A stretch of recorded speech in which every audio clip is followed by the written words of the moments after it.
तो आज आपका बहुत बहुत स्वागत है हमारे इस यूट्यूब चैनल पे। तो चैनल पे नए हैं तो चैनल को लाइक सब्सक्राइब के साथ शेयर करो, बेल आइकन का बटन दबा दीजिए ताकि आपको रेगुलर नोटिफिकेशन मिल सके। तो शुरुआत करते हैं आज के इस टॉपिक में, बहुत ही इंटरेस्टिंग और शानदार टॉपिक जिसका नाम है पुनर्जागरण। तो ज़्यादा समय ना खराब करते टू द प्रोग्राम में स्टार्ट करते हैं इस बहुत बेहतरीन और शानदार टॉपिक को। पुनर्जागरण। पुनर्जागरण का प्रारंभ इटली के फ्लोरेंस नगर से माना जाता है। इटली के महान कवि दांते 1260 से 1321 ईस को पुनर्जागरण का अग्रदूत माना जाता है। इनका जन्म फ्लोरेंस नगर में हुआ था। दांते के प्राचीन लैटिन भाषा को छोड़कर तत्कालीन इटली की बोलचाल की भाषा टस्कन में डिवाइन कॉमेडी नामक काव्य लिखा। इसमें दांते ने स्वर्ग और नरक की एक काल्पनिक यात्रा का वर्णन किया। दांते के बाद पुनर्जागरण की भावना का प्रश्रय देने वाला दूसरा व्यक्ति पेट्रोक था, जो कि 1304 से 1367 ई तक था। पेट्रोक 1304 से 1367 ईस्वी दांते के बाद पुनर्जागरण को प्रश्रय देने वाला दूसरा व्यक्ति था।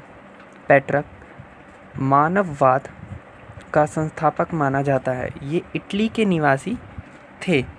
इटालियन गद्य का जनक कहानीकार बोकेसिया 1313 से 1375 ई को माना जाता है।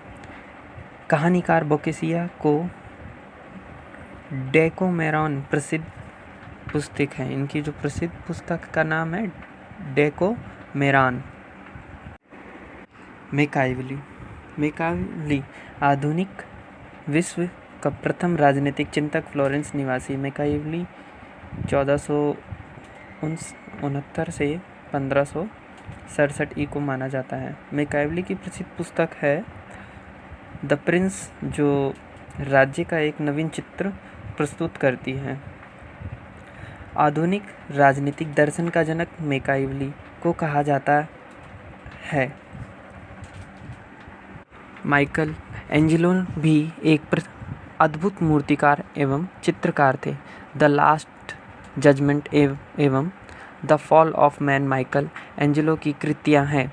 सिस्तान के गिरजाघर की छत में माइकल एंजेलो के द्वारा ही चित्र बनाए गए हैं। जागरण की भावना की पूर्ण अभिव्यक्ति इटली के 3 कलाकारों की कृतियों में मिलती है। ये कलाकार हैं लियोनार्दो विंची, माइकल एंजेलो और राफेल।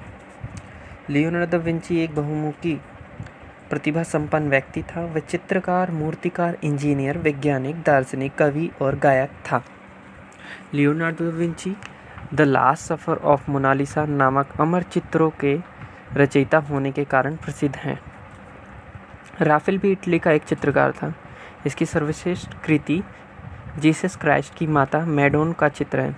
पुनर्जागरण काल में चित्रकला का जनक जियोटो को माना जाता है।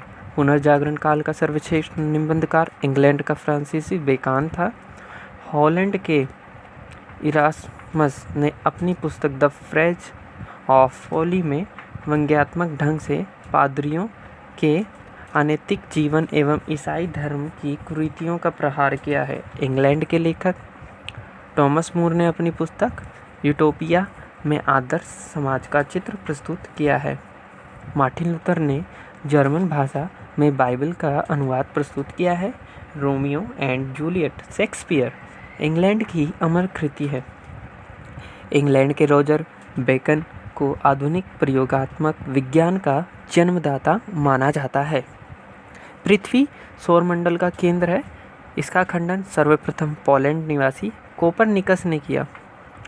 गैलीलियो 1560 से 1642 ई ने अपनी कोपरनिकस के सिद्धांत का समर्थन किया।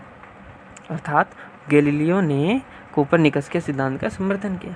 जर्मनी के प्रसिद्ध वैज्ञानिक कैपला या कैपलर 1571 से 1630 ने गणित की सहायता से ये बतलाया कि ग्रह सूर्य के चारों ओर किस प्रकार घूमते हैं। न्यूटन 1642-1726 ई ने गुरुत्वाकर्षण के नियम का पता लगाया।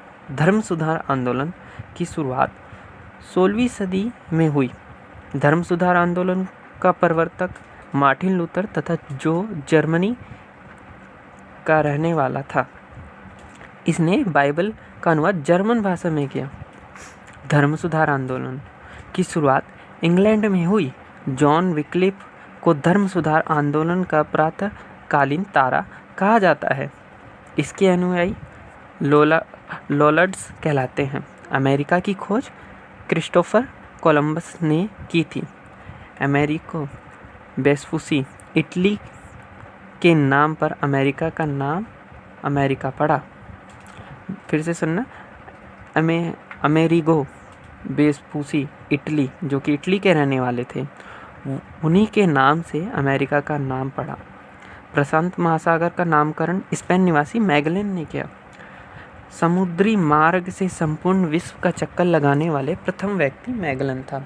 आशा करता हूँ मेरी ये वीडियो आपको पसंद आएगी। तब तक के साथ ही हम नेक्स्ट वीडियो में मिलेंगे नेक्स्ट टॉपिक के साथ। तब तक के लिए जय हिंद, जय भारत।